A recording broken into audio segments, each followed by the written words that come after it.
Welcome to the Long COVID podcast with me, Jackie Baxter. I am really excited to bring you today's episode. Please do check out the links in the show notes where you can find the podcast website, social media and support group, as well as a link to buy me a coffee if you are able. You should not rely on any medical information contained in this podcast and related materials in making medical, health-related or other decisions. Please do consult a doctor or other health professional. I love to hear from you. If you've got any suggestions or feedback or just want to say hey, then please do get in touch. I really hope you enjoy this episode, so here we go.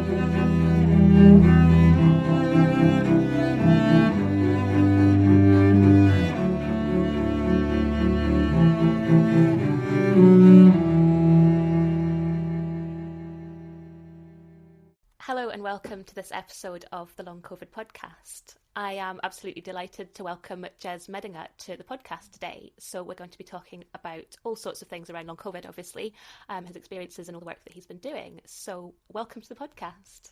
Thank you very much for having me. It's a pleasure to have you here. So to start with, would you mind just briefly introducing yourself and what you do? No problem. So until March 2020, I was a filmmaker and avid marathon runner.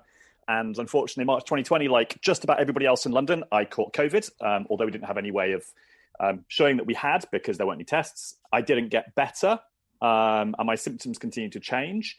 And I thought something funny was going on that reminded me of when I was ill for a year after glandular fever back in 2000. So I made a film for YouTube looking at the science that linked what we knew about post-viral fatigue and post-viral illness generally to what we knew about COVID.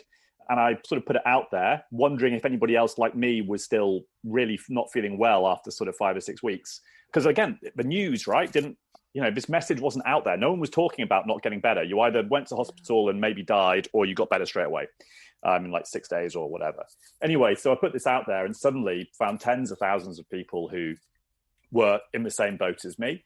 And that was sort of the start of the rabbit hole that I went down a little bit like Alice. And I've been descending down that rabbit hole for over 2 years now. And now I consider myself to be a patient advocate and a researcher and an author about the condition. Yeah, I mean, going back to March 2020, it's quite hard to remember in some ways, isn't it? Because it was such a long time ago. But it sounds sort of similar to me. You know, we thought it was just us, didn't we, that wasn't getting better. And it sounds like you had a previous experience that made you realise and catch on maybe a little bit quicker than I did. But I really did think it was just me until, several months later. A lot of people are in that boat. A lot of people, right in deep into 2020 were like, what's this? Because the media only started talking about long COVID. It was many months later. And even then it was at a fairly low level. So a lot of people, if they weren't familiar with it or they were being gaslit by their doctors, lots of people were struggling for a very long time before they realized what was going on. Yeah, definitely. And I guess because everything else was so bad as well, the only thing we heard was the death toll at the time, and it was quite scary in a lot of ways, I think. And I don't know how you felt about this, but I certainly remember it just all completely passing me by because I was too ill to really notice all the bad stuff that was going on. But then when I spoke to my doctor and I said, I'm not getting better, like, is this like what's going on? And it was almost like it's not that they didn't care, they just didn't really have the bandwidth to deal with it at the time because everything else was so awful. Yeah, that's pretty much it. And they also couldn't do anything either, right? There was no information for them about long COVID. It's doctors work from evidence-based medicine and we had no evidence at that time, and we certainly had no published papers in journals describing what it was. We had an early piece written by Trish Greenhouse talking about it that went out for GPs. That was in late 2020, I think. But generally speaking, yeah, there was very little resource on it. And even now in sort of mid-2022, we're still hearing stories of people going to their doctors and their doctors going, puff, you just need to get out and exercise more, or long COVID's not a thing or whatever, right? There's still plenty of that around now. So there's still a lot of work to be done, no question. Yeah, definitely. Because I always wonder about this, should we have learned from the people with ME, for example? Should we have learned from them earlier? Of course. Obviously. Yes, the answer is obvious, isn't it? But yeah. I don't know. It was all this kind of talk about, oh yeah, you'll be fine. The government is equipped to deal with it. And you're like, okay. Yeah, and even like, well, hey, we're going to launch a load of long COVID clinics. Well, first of all, good luck getting referred to one. And even if you do get referred to one, it's going to be geographically dependent on where you are, even whether you can or not. It will then take 6, 9, 12 months to get into one. And even when you get there, even if you're seeing consultant-led care there, do they even have the evidence base to deal with what's going on in long COVID? The answer is not really. So, if you ask the number of people who actually have been to a long COVID clinic, whether it's significantly helped them, the answer is a very small proportion of people will say yes to that. So it's all very well, in the news going, well, hey, we've got long COVID clinics, but functionally for the vast majority of sufferers, it doesn't make a lot of difference. Yeah, absolutely. It's almost like they need that help right at the start. So by the time they get there, they've worked out how to pace. Well, exactly. And again, not all the long COVID clinics are going to tell you to pace. That's the other bit of a problem here, is that some of them are going to tell you to get out more and exercise more. So there's quite a variable degree of awareness about the right way to deal with long COVID still out there. So it's challenging. Yeah, for sure. And then in Scotland, we don't actually have any. Yes, so, there you go. Brilliant. So I don't know what we're supposed to be doing. Yeah. Yes, it is. It's very interesting, isn't it? And there's a huge variety. How did things go for you? You obviously dived straight into trying to work things out. Did you find anything useful sort of early on? The most useful thing I found early on was speaking to Tina Pears and finding out about MCAS. My presentation has been very MCAS-y, and getting on antihistamines and getting onto a low histamine diet was absolutely critical to managing my symptoms. So that was something that I found out sort of summer 2020. And that's still a mainstay of me managing my symptoms, although I'm less MCAS-y now than I was back then. And dysautonomia management was probably the other biggest thing as well. And I maybe didn't appreciate just how dysautonomic I was because I didn't have POTS. So if you're not POTS-y, then it's sometimes hard to realize if the symptoms you're having are dysautonomia or something else. But once you start to realize what the triggers are and when you do certain mitigating things and then things get better, then I'm like, oh, okay. So I now see that this symptom is dysautonomic, this symptom is dysautonomic, and this one's dysautonomic. And once you can start to package some of those symptoms up, then you understand when you're starting to overcook it. And then you can manage accordingly. Have you overcooked it because you ate something wrong, or have you overcooked it because you've been doing a task for too long? And so being able to differentiate between those two things is important too. Yeah, for sure. Because I think certainly for me at the start, there was so much that it was really hard to even get a handle on any of the things. But then once I'd started to tackle kind of one thing, for me, it was the breathing was the first thing that really made a difference for me. And once that started to improve, it's like you could sort of see the wood for the trees a little bit more. Yeah, there's a huge amount, right? And the other thing as well is that it's incredibly complex. So even just being able to start trying to parse out some of those symptoms and work out what your own personal share of sort of driving condition. So like if you break down sort of long COVID symptoms into a few categories, we can say that some of it is metabolically driven, some of it is mast cell driven, some of it is dysautonomic, some of it may be related to vascular. And again, like the vascular one is like when I'm talking here about the clotty blood and poor oxygenation of tissues. Does that go into the metabolic category or does that live somewhere else? But again, that's its own thing. And then you've also got potential organ impairment. So people who've got actual lung damage or, maybe cardiac issues. So trying to work out where your symptoms are coming from out of all of that and what your own personal balance of those elements is a huge part of the puzzle. And it's different for everyone. So that's where there aren't any hard and fast rules. There's a huge amount of stuff going on, and each of those sort of 4 categories can spit out between them, they spit out 200 symptoms, but some of them cross over. And so it's incredibly complicated, and it can be really, really difficult to differentiate between them. And then how much of any symptoms you're having are PEM, post-exertional. So how many of your symptoms on any given day are because you did too much the day before? And for me, I know that if I keep my step count really low and do no work and stay off screens and don't overstimulate myself, my symptoms will be significantly better and I will feel significantly more like a normal human being the next day. But I can't, or I'm not prepared to live at that low level of intensity, because then it basically involves doing nothing. And I've had too much that I feel like I need to do, whether it's making YouTube films or earning money to support myself or writing a book or whatever. So I've sort of been running at a low state of post-exertional malaise, but some people be running at a high state of post-exertional malaise where all of their symptoms are massively, driven by that. And they won't have even identified that they're still doing too much for whatever their energy envelope is. So look, it's an incredibly complex landscape to try and navigate, and if you're just coming into it fresh, I mean, I'm only just getting my head around where I'm at on all of this. It's taken me 2 and something years. So if you're just only now hearing about long COVID and experiencing long COVID, then it's really difficult. Yeah, it really is. I mean, I remember speaking to somebody who said it's like learning your new body, and you've got to understand all of the sort of different things that you're able to do, not able to do.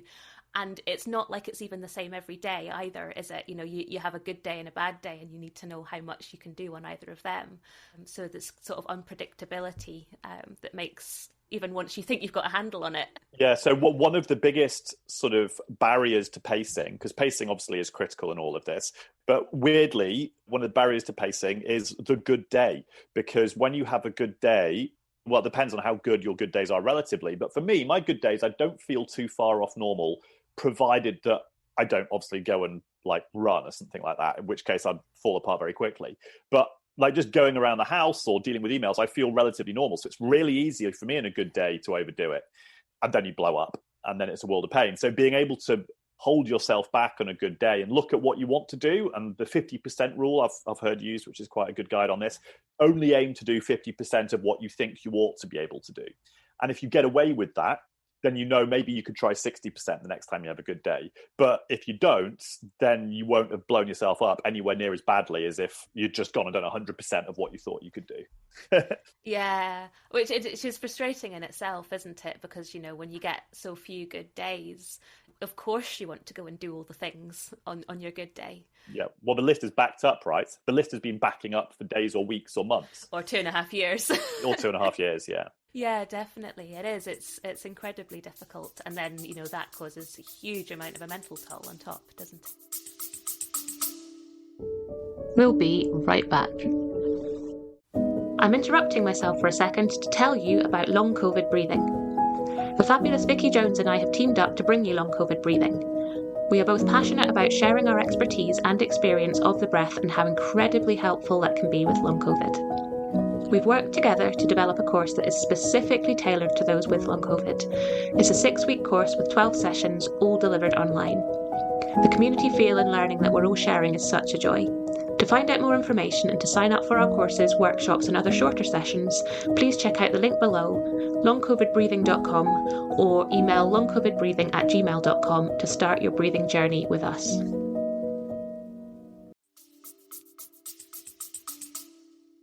Yeah, I mean, there's so many different dimensions in which long COVID is the ultimate headfuck, where it takes what you think you know about yourself and then strips it all away so that you can't even trust your own faculties anymore. And the degree of sort of gaslighting that your brain and body does to yourself in all of this, where it goes, oh, look, you feel okay, you can do this. No, you can't. And it'll only punish you after the fact, right? And oh God, I mean, so even just the emotional burden of doing relatively straightforward things. So last week I had all of the notes. I had the copy edited draft of the manuscript came back to me on the long COVID handbook. And it had an incredibly insightful, meticulous, technical set of notes across the entire book on pretty much almost every sentence in the whole book. And I had to turn this round in 3 days.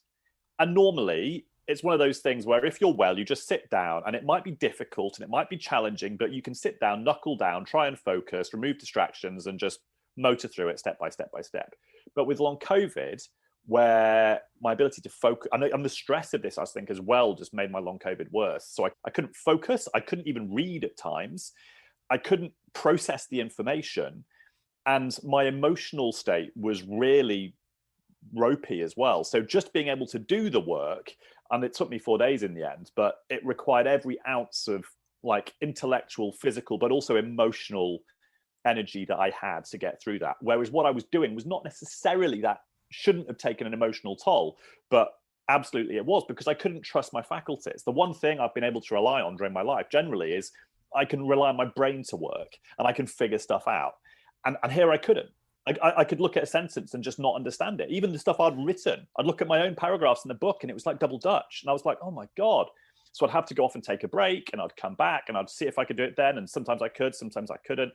And this is what I mean, that like the ground under your feet is perpetually shifting. Even when you're trying to do things that you should be able to do, even with long COVID, suddenly then you can't. And yeah, really, really difficult. And you know, that was almost, you know, up there with the hardest days I've had in the whole of the last 2-something years. Yeah, it really is. It's almost like it takes all of the things, and maybe all of the things that you value the most as well. Yeah. I mean, I've never thought in my life about my health. It's just been something that I've had, and I've generally been very fit, active all the time. I go up mountains for a hobby, and losing that, it's just something you never thought would happen, isn't it? And the same with your sort of mental ability to just read emails. You know?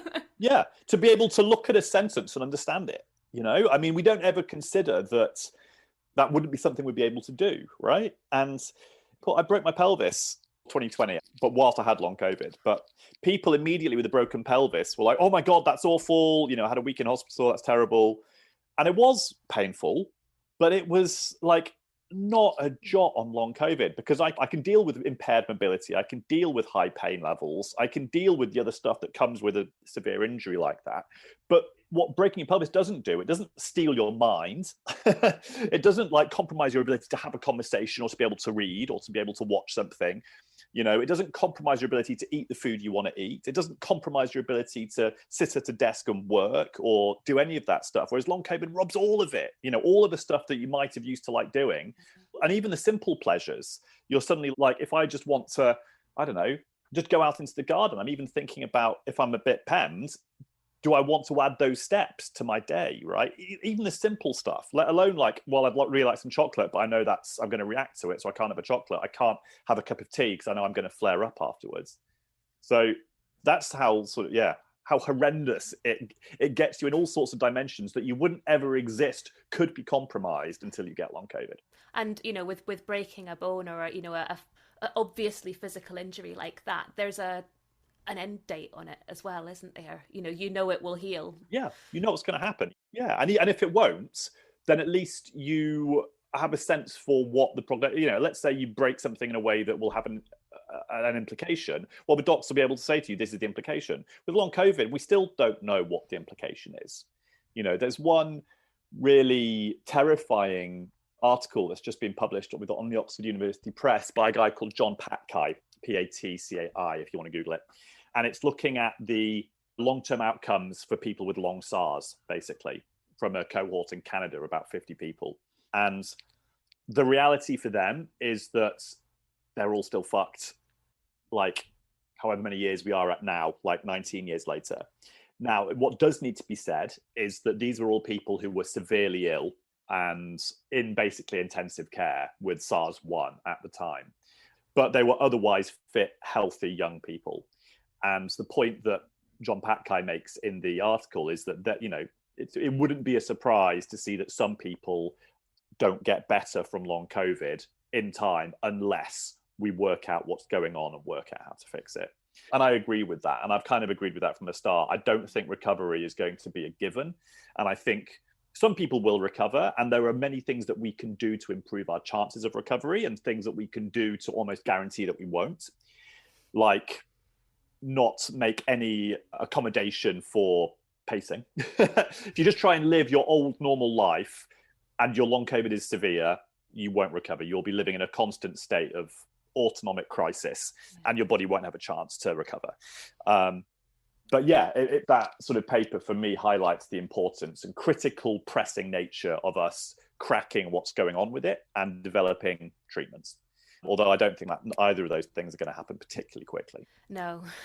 But I guess, you know, you can see from people who have had ME for decades as well that... Yeah, there will be people who are in a very similar position with long COVID unless we crack it. Exactly. But equally, some people with ME do recover after 2, 3, 4, 5 years. I know people who have done.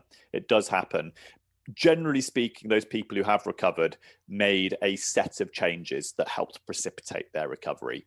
And I think the same is going to apply to long COVID. If you've been ill for 2 years and at this point you don't change anything or do anything differently than you've been doing in the 2 years till now, and you're not particularly improving on a month-by-month basis, I'm not sure that suddenly at 2.5 years or 3 years, you're randomly going to improve. I kind of feel that we can either wait for treatments or we can try and make some significant changes in our lives that give ourselves the best possible chance. If you're at 2 years, if you're at 6 months, there's still a very good chance you will recover, because we are seeing people recover in the first year more commonly than those who've been going through it for longer. We'll be right back. Hey there, I'm just jumping in for a second to see if you're enjoying this episode. If you're finding it useful, maybe you would consider sharing it somewhere, a friend, a group, or even on your Twitter feed. If everyone was able to share just once, we'd be able to get this information out to even more people who really, really need it. So please consider sharing somewhere if you possibly can. I hope you enjoy the episode, and thank you so much.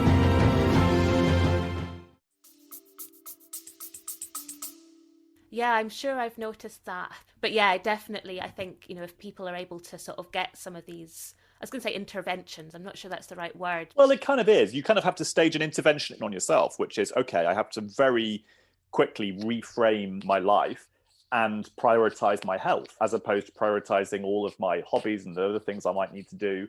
And for some people, it's very difficult. They've got family, they've got work. How do you prioritize your health in that scenario? But if your work is making you ill or precipitating and perpetuating your illness, you will have to make some modifications. Yeah, for sure. Because I think, the sooner people can start doing those things, the better their chances are. And then there's obviously a lot of other things in play as well, because, if you have children and you need to work in order to feed yourself and your kids and keep your house, then, it's obviously... It's catch-22. Exactly. Yeah, you lose your house, that's not going to improve your chances of recovering, is it? It's not, no.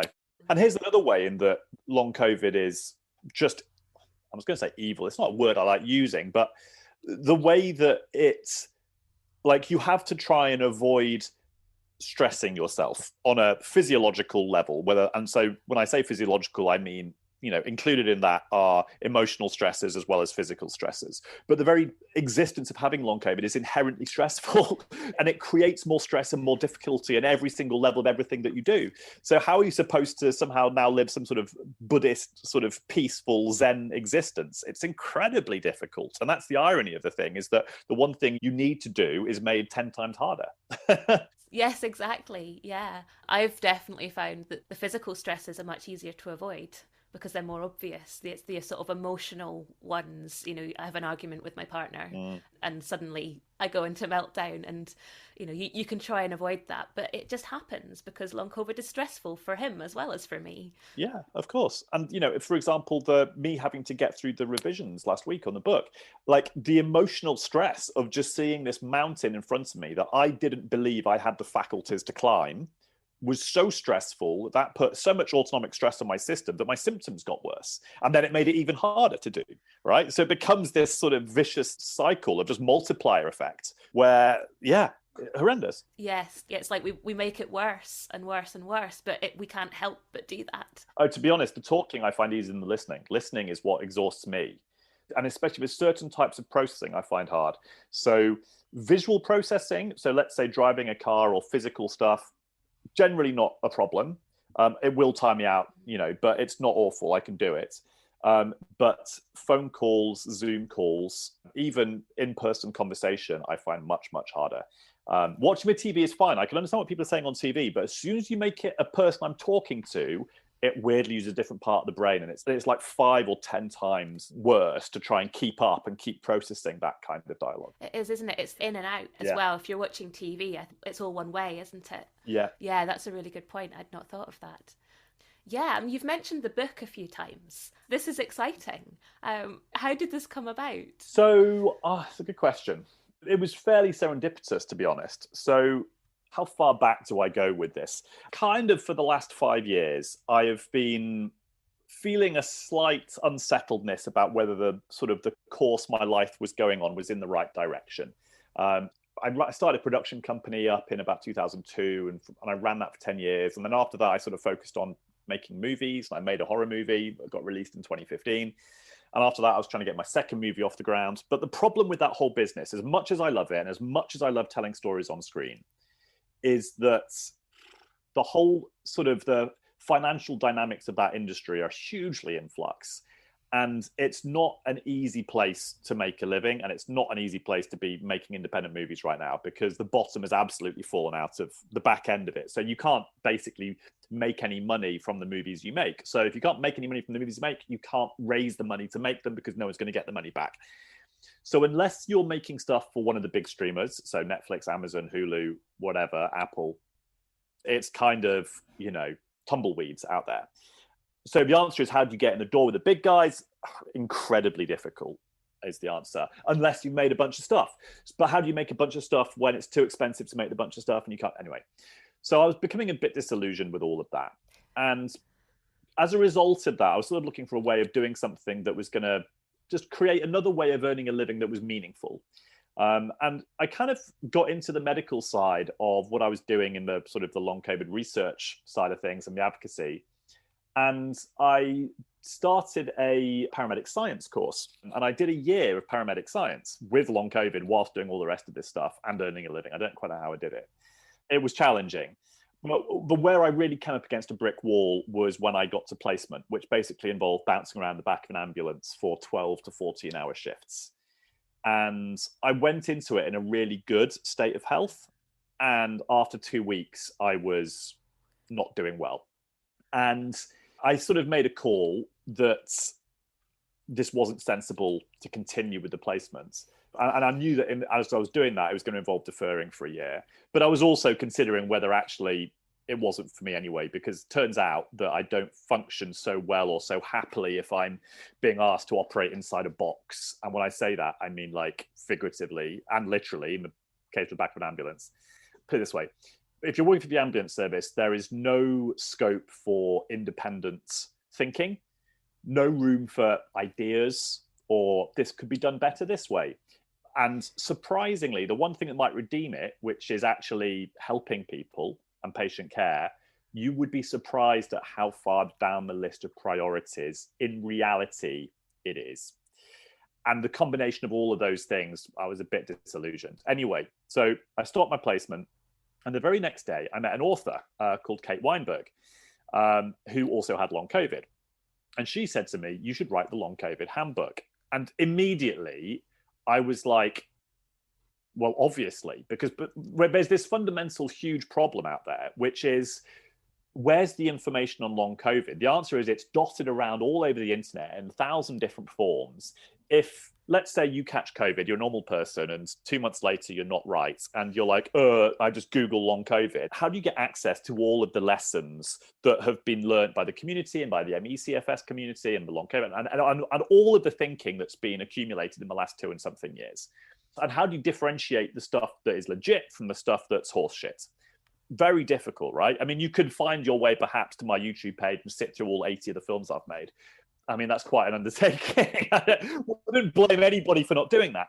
So the world desperately needed, that sounds a bit grandiose by saying the world, but we desperately needed a resource that brought all of everything that we knew together.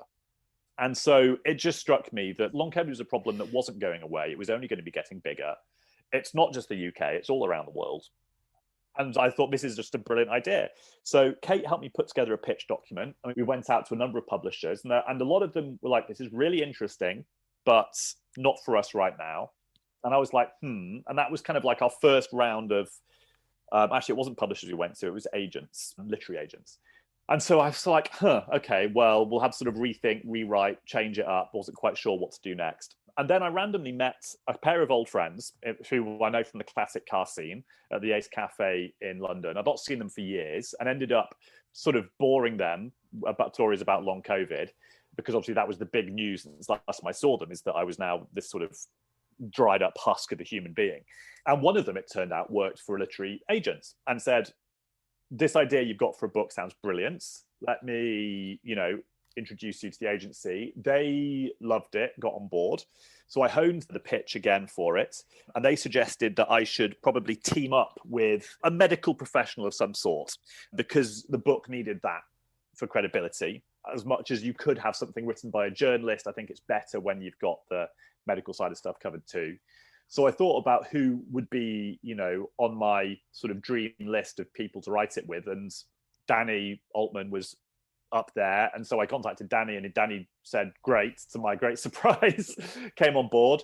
Then we revised the pitch again, wrote the first chapter, went out to a number of publishers, ended up with a bidding war, which was remarkable and showed again just how many publishers saw the value in it as a project, and ended up signing with Penguin. And now here we are. So the book is now written. It is in the process of being sort of final revisions to the text and fact checking and the rest of it. And then it's going to be typeset, and then we'll start to roll into publicity, in a couple of months. And that's awesome. Yeah.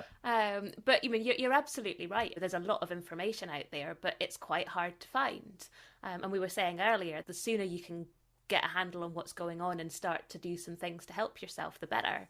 And it's taken me 2.5 years now, and I feel like I know quite a lot of what's going on, but that's through doing a huge amount of research and interviewing and making a whole lot of mistakes as well. And I think whatever you do, there's always going to be a period where if you're new to long COVID, you will just inevitably explore your limits in the wrong way. A, because the limits are completely capricious and will change from day to day. But B, because they're much lower than you would possibly imagine until you've got your head around what long COVID is. And long COVID will continue to punish you until you finally learn just how low those limits are. Yeah, you're right. I mean, there's people that I've seen and they're like, oh, should I do this? Can I do this? And I'm like, you don't want to say the reality in some ways, because the reality is awful, but at the same time you can see them making the same mistakes that you made and you want them to learn from what you did. But again, we were saying right at the start, weren't we, that we should have known from the ME people, but we didn't. So everyone has to go through that, don't they? Yeah, I mean, but I guess for us at the start, we didn't know that long COVID was going to be quite so close to ME. And that's become clearer just how closely related the two conditions are. And again, there's obviously still a lot of argument about, are they even the same thing? Is long COVID ME plus or ME minus? There are some people with ME CFS who are very severely affected, as severely affected as people with long COVID. I mean, I know that's a whole sort of podcast topic in itself, really. But there's absolutely a huge amount of crossover, isn't there? Yeah. We can learn a lot from people who have been ill with ME for a long time, but it's possible that they can benefit from, I don't know, I was going to say publicity. I'm not sure that's quite the right word, but... Well, the way I look at it, and what I'm very optimistic about, is the point at which we crack the pathology of long COVID, I think we're going to crack ME CFS at the same time. And as soon as we've cracked the pathology, then we can start working on treatments. And to some degree, you can also do it the other way around. You can also try and, investigate treatments. And then if you find something works, then you can start to research why it's working, right? So, I mean, I don't know which way it'll shake out yet, but, I'm optimistic that in 2 to 3 years, we'll be in a much better place than we are now. Yeah, I mean, absolutely. My greatest hope from all of this is that we can benefit each other. Yeah. And help some of the people who've just been ill for so long. I mean, I moan about being ill for 2.5 years, but, you think there are people that have been ill for 20, 30 years, and it's just unimaginable, isn't it? Absolutely. Absolutely. So, I mean, through your YouTube channel, you've obviously spoken to a huge amount of experts and people. Has this really helped you as well, speaking to all of them? Because that's definitely what I've found. Yeah, hugely. I mean, and some of them directly. So as I said, with Tina Pearce, that was direct advice where I was like, oh, look, I've got all these MCAS symptoms. I can take antihistamines. I get better. And then, speaking to Dr. Wenzel in South Africa as well about niacin. So niacin's a really interesting one, actually, because some people find it makes a massive difference to them really quickly. Other people, it makes very little. For me, I think it's a part of the puzzle. It's not the whole puzzle. Some of us are going to be more NAD deficient than others. For me, it's a maintenance thing. Whereas if I don't take it for 2 or 3 days, I notice that my energy envelope shrinks.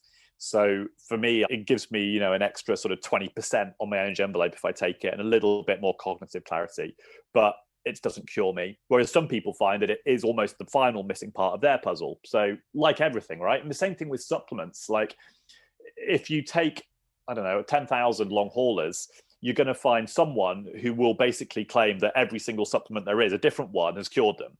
But the way I look at that is that long COVID exposes random deficiencies that you may already have, or intolerances or anything like that. And, basically by taking 1,000 supplements, you're sort of desperately trying to pin the tail on the donkey blindfold, hoping that you land the tail on the deficiency you've got without knowing what it was beforehand. So that's kind of the way I look at supplements. And then, I guess the other thing as well is, from speaking to people, is just sort of increasing your own understanding about what's going on so that you don't question yourself as much, right?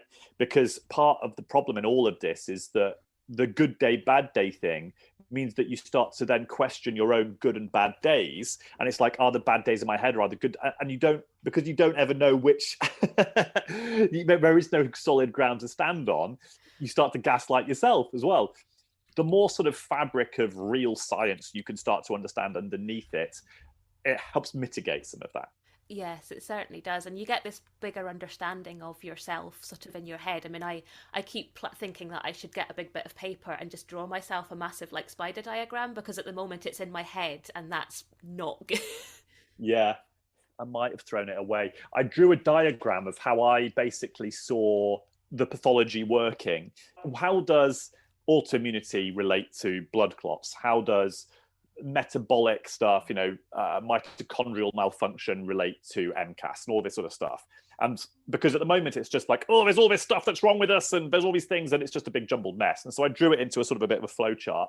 There's no much point showing it to you on a podcast. Is the audience be like, well, that's great. You'll have to just get the book, and hopefully they're going to reproduce my amazing diagram in the book. So, but yeah, it is. Yeah, you're right. I'm one of these people that likes answers, and I think that's both a good and a bad thing in some ways. But I completely agree.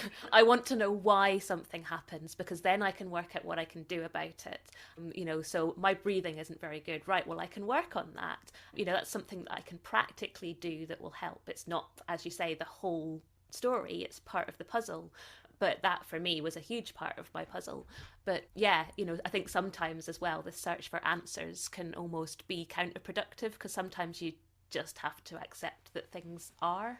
Again, this is one of a related conundrum, catch-22 situation in long COVID, is the one where we have to forget that we're ill because we don't want to obsess over our symptoms, and we don't want to continually put ourselves into a autonomic state which is basically anxious or high alert, because that obviously creates the sympathetic overdrive. But at the same time, in order to not PEM ourselves, we have to be incredibly aware of the little symptoms that tell us we're just about to overdo it, because we learn those over time too, right? So I know when I'm about to overdo it because I start to get a little bit dizzy or I start to get a bit of a frontal headache, and I'm like, okay, I need to go and lie down and breathe right now.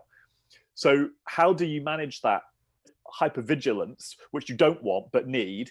So again, it's one of these sort of dichotomies of just impossibility that we're faced with. And I don't know what the answer to that is, beyond when you have a good day, try to let yourself off the hook a bit from that. I guess my advice for that would be, do your 50% of what you think you can do, and then don't think about being ill beyond just having a smaller list. That would be the way I would try and deal with it, as opposed to on the good day being, because we do have to create some space here of normality still, if we possibly can, depending on the severity of your long COVID. Because for some people who are so severe all the time, that's not even possible either. So I get that too. Yeah, exactly. It's that idea of finding some joy in your life, isn't it? However small. Yeah, hugely. The happy list of, you have a nice smelling candle and that will make you have a slightly better day than you would otherwise. Or for example, I queried myself. So I saw on Twitter this morning, it was just something, this is how techno music is made. And it was three guys sitting in the sitting room, one on a couch and a couple of other chairs. And they were basically live recording a techno track with a Hoover, a kitchen spray, and like banging on a bucket upside down, and the guy some keyboards on his feet. And I was like, well, aren't the people who follow me going to be interested in this? And I'm like, no, this is fun. This is 53 seconds of joy and levity that just takes you out of your head 53 seconds. So yes, I'll share it. But it's weird, right, that I queried that in my head of, is that something that is worth sharing? I'm like, no, but 53 seconds of joy is invaluable, right? It's one of those things where whatever that you can do that takes you out of that space for a moment is worth doing. Oh, totally, yes. But that's quite interesting, isn't it? It's that sense of like responsibility almost. Every time I retweet something, I have to think, well, I need to check that out to make sure that it's not bollocks before I retweet it, obviously. Yeah. And it's a sort of double-edged sword almost. Well, the other thing as well where it gets hard as well is trolling. So trolling is hard. And there's one sort of motto I've tried to remember. So weirdly, my model for how to deal with trolls is James Blunt. He is incredibly classy at dealing with trolls. And I've tried to just keep that as my motto, even when they cut through, because occasionally, you know, if as soon as you put your head above the parapet, people are going to throw stuff at you.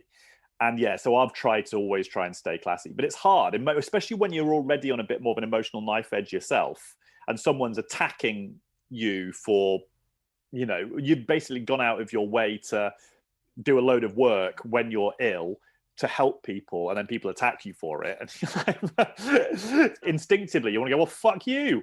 But I sort of, it doesn't make you feel good, does it? well, yeah, there's a moment in which it does, but you have to remember as well that on that public platform it doesn't play well. So that can be a challenge with long COVID as well, is actually handling that side of the responsibility as well. Yeah, because I think, you know, we're so much more sort of sensitive to any sort of stress, aren't we? Yeah. So here's an example, actually, of the ills of social media, if you call it that way, or the challenges of social media when you have long COVID. Because, again, like, it's a huge place of support. And long COVID Twitter, I don't use long COVID Facebook that much. The long COVID, I mean, I post my films in there, but I don't tend to spend much time on Facebook. But I do spend a bit of time on Twitter. And generally, it's a very supportive place, and it's an incredibly good community. But there was some kickback that I had from a film I made recently with Dr. Sally Riggs. And there is a small sort of faction of the ME community who very vigorously defend a certain space. And I know people in the long COVID community who have certain platforms who've had to block a number of these people because the vigorousness with which they protect their space and advocate for their position is intense. I'm choosing my words carefully here because I understand. I really do understand. And the thing is, there is a whole grey area in the subject. If you've seen the film I'm talking about, you might know what I'm talking about, which is around physiological stress, the autonomic system, prior trauma, you know, all of this stuff. And there's a grey area in here, right? Which is, you know, at one end, you've got, you know, I don't know, like a pulmonary embolism, which is a very physical, easy thing to show that's a physical thing that creates symptoms. At the very other end, you've got someone who's, I don't know, a hypochondriac whose illness is in their head or something like that. And then somewhere in the middle, there is a line somewhere in the middle that everyone draws slightly differently according to, well, what is this interplay between the mind and the body?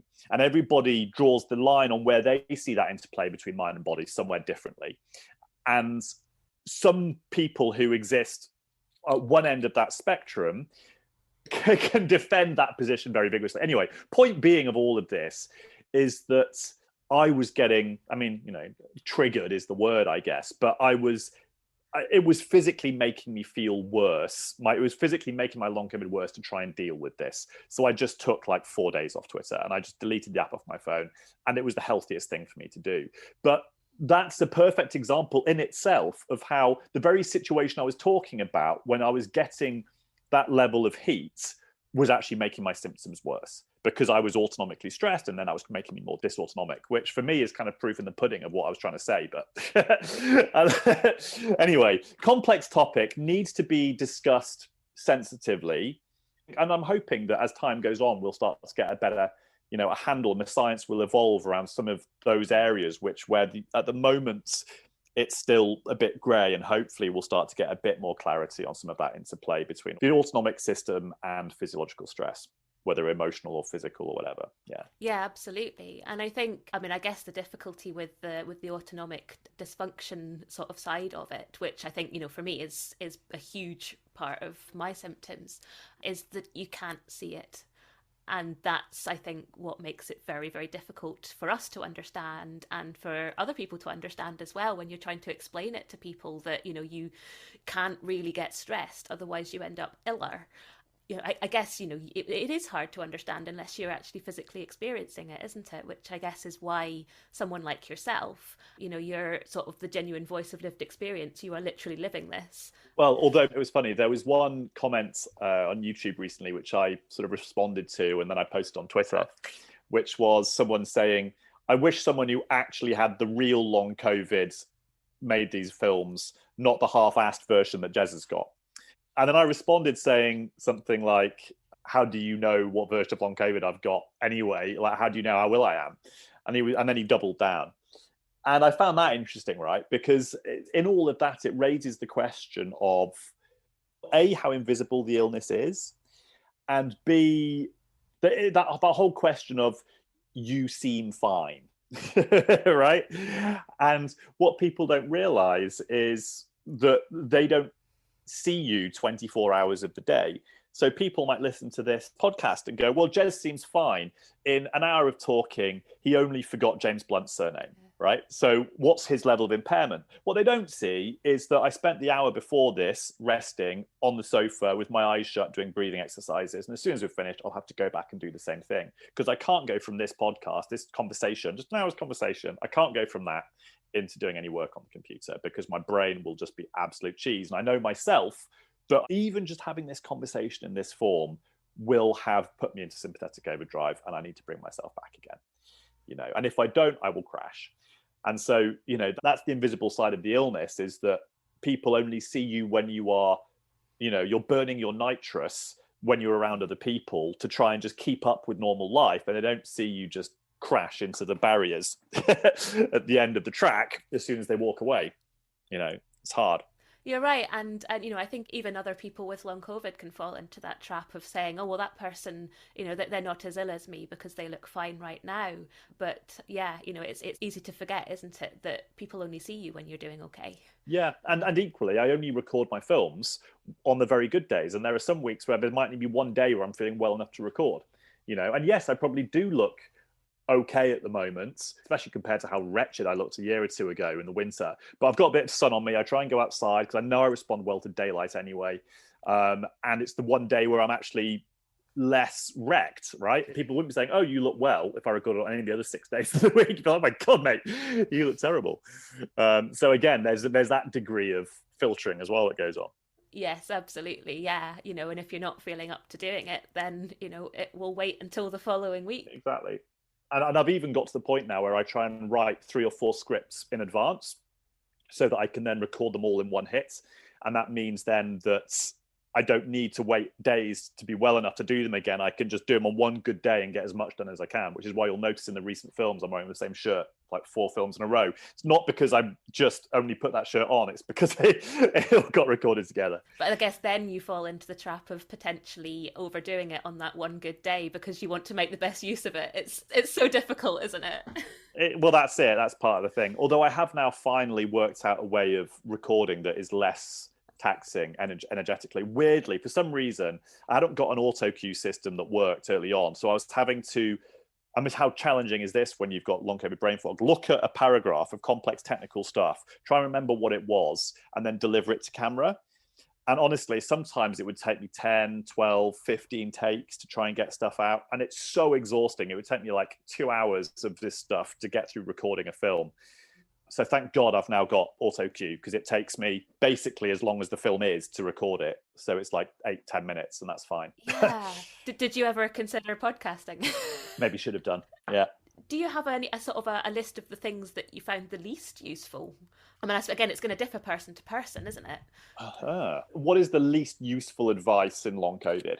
I think, well, obviously, it's the people who say, yeah, you just need to go for a walk, you just need to start exercising again, you'll be fine. That's obviously not just not useful, that's harmful. But the least useful stuff is generally kind of the people saying, you need to try fish oil, you need to try vitamin X, you need to try this extract of this, what's really going to sort you out, it's that. I mean, everybody has experienced that. And my experience with supplements is that the only one that actually makes any difference on the supplements side is the niacin, vitamin B3. I do still take like vitamin C, vitamin D, because why wouldn't you? And I take probiotics, and the probiotics do help. But otherwise, I've just kind of got to the point where I can't tell the difference in any of it. There's too many other factors that definitely do make a difference, and I can't tell, for me, something that makes a difference on the supplement side of stuff. But again, if someone knows they've got a tendency towards a deficiency, then that's always worth dealing with. What else isn't very useful? So what was arguably not useful was the tilt test I had. So I spoke about it in a film recently with Dr. Boon Lim. If you're interested in tilt tests or interested in dysautonomia, it's actually fascinating stuff. Well, the reason why I say it wasn't useful is what SIT told me that I didn't already know, and it crashed me for like 6 weeks. So was it worth that crash? And the answer is, I don't think so. I mean, I got a film out of it in the end, like a few months, 6 months later. And I hope that other people can learn from that, and actually comparing my tilt to other people's is instructive to see what the difference between POTS is and what POTS list dysautonomia is, i.e. just, basic dysautonomia versus dysautonomia plus POTS, and you can see the difference on tilts. And it's quite nice to have that visually represented.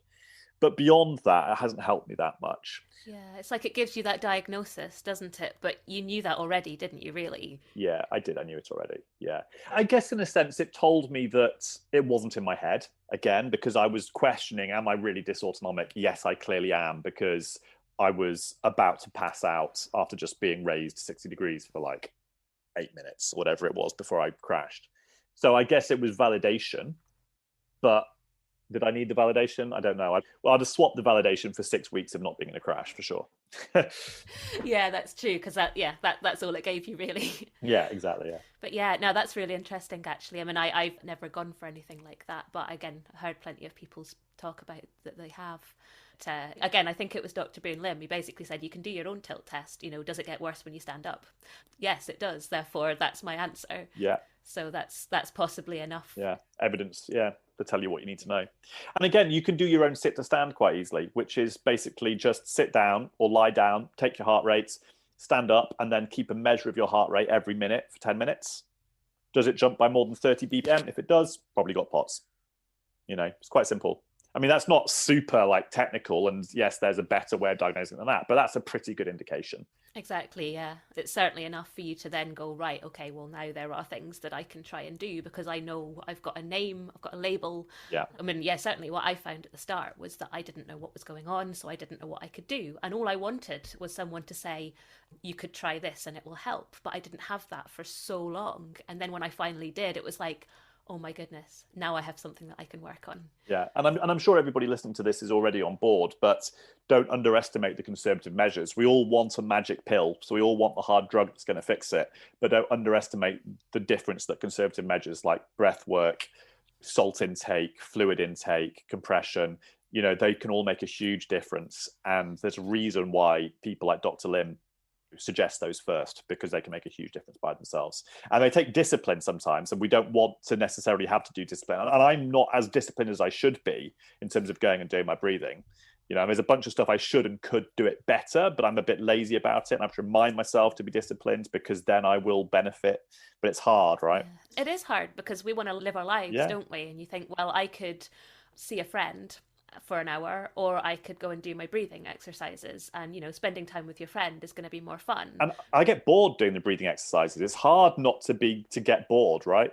And if I'm either too wrecked to do it and I need to go and lie down and I'm actually not feeling well enough to even have the energy to do the breathing, or I'm actually feeling okay and I need to do the breathing, and then I get bored. So it's like you can't win, can you? Yeah, I mean, I definitely find scheduling it helped. But then, the more things you have scheduled, the more pressure you have and the more stress, which can actually backfire sometimes. So it's, no. Yeah, you can't win. You really can't. Great. Well, thank you so much for joining me today. It was really fun. And there's loads of really useful stuff there too. So thank you so much for chatting to me. And, well, thank you for all you do as well. It's been an absolute pleasure. Thank you so much to all of my guests and to you for listening. I hope you've enjoyed it, or at least found it useful. The Long COVID podcast is entirely self-produced and self-funded. I'm doing all of this myself. If you're able to, please go to buymeacoffee.com/longcovidpod to help me cover the costs of hosting the podcast. Please look out for the next episode of the Long COVID podcast. It's available on all the usual podcast hosting things. And do get in touch